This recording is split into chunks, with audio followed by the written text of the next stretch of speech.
Pero papaano kung sa espesyal na araw na ito may dumating na hindi naman inaasahan, mga hindi imbitadong bisita?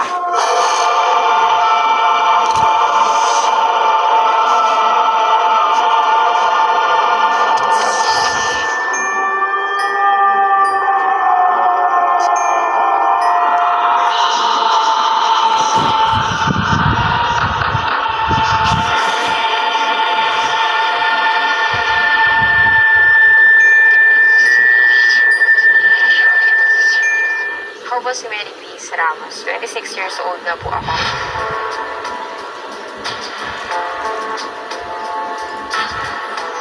Pinasal po ako noong July 25, 2015. Ako si Raymond Ramos. Asawa ko si Mary Grace. Happy po ako noon kahit hindi ganun garbo yung kasal namin. Basta masaya po ako na ikakasal ako sa taong mahal ko.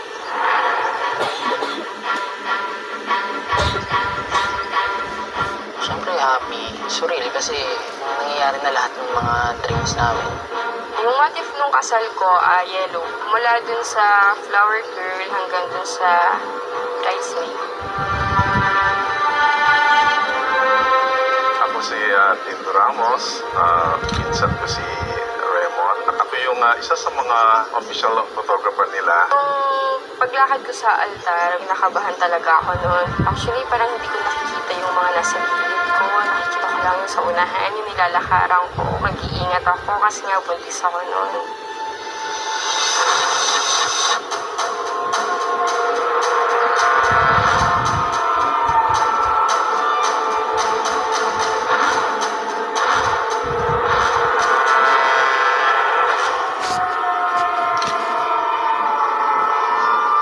Pero ang hindi alam na kinakasal na malakas sa aking pakiramdam. Sabi nila may third eye dahil pagka pupunta ko sa mga lugar na lalong bago sa akin, malakas ang aking pakiramdam sa mga ganyan.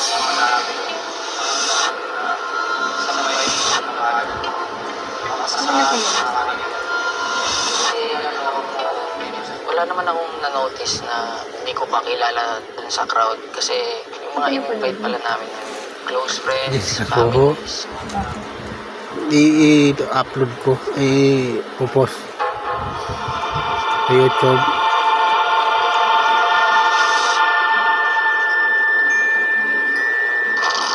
Nung pinagpipirmahan sila ng kanilang vow, unang tinunan ko si Raymond.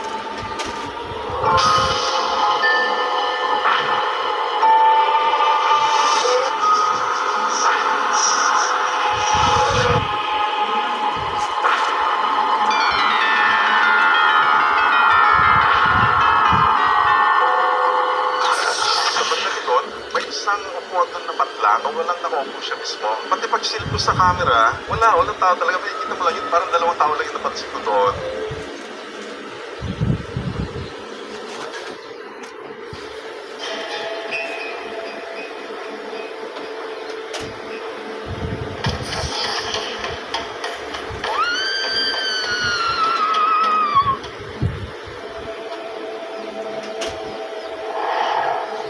After a few days ng kasal nila, chinek ko yung mga ikinunan to.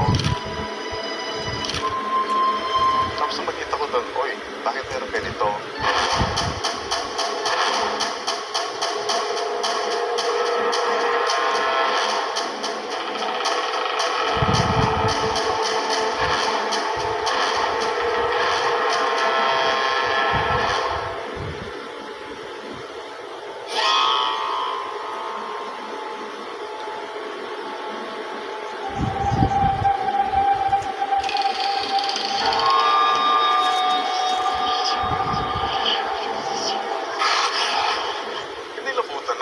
Sabi ko, bakit may nakuha na ganito sa party niya? Na-inform ko siya kagad. Sabi ko, Raymond, parang may umaten sa kasal mo.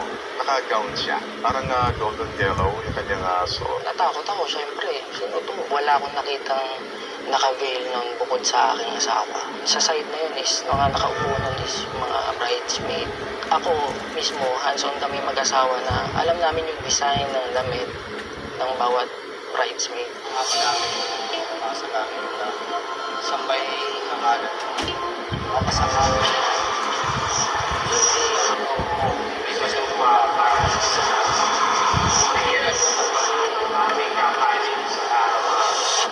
Kita ko dun sa picture, nakabelo siya, nakaupo siya ng buwet. Parang nanonood siya dun sa ceremony nung kasal namin. Natatakot ako kasi parang first time ko lang makakita ng ganun sa picture.